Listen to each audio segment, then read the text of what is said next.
A Kentucky couple comes home from a weekend trip to find their home burglarized. And when they saw who did it, they went straight to their local newspaper.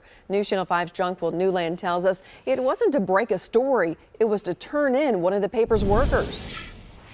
Home surveillance video shows this car pulling up to Bruce David's house in Benton, Kentucky Sunday morning. It seems pretty typical at first. You can see the driver toss a paper into their yard. But that's when the typical turns criminal. On another camera, you can see the driver get out and make his way to the back of the home where he disappears off camera. The closets have been gone through, I assume looking for guns or whatever that you might find. The cameras also captured the thief taking items from an outdoor shed on the property.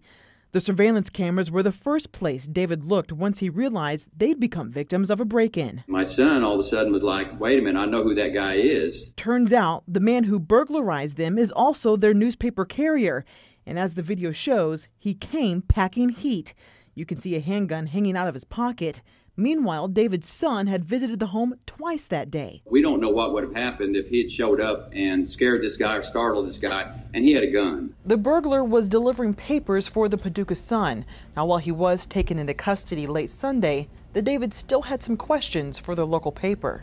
And I said, it's not a big thing to background check your drivers. And they said, well, that's not our responsibility because they are 100% private contractors. So once they leave with our papers, we don't have anything to do with it, so take it up with him. As it turns out, their newspaper carrier, 41-year-old Alan Stewart, is no stranger to law enforcement. He's already had convictions for burglary, shoplifting.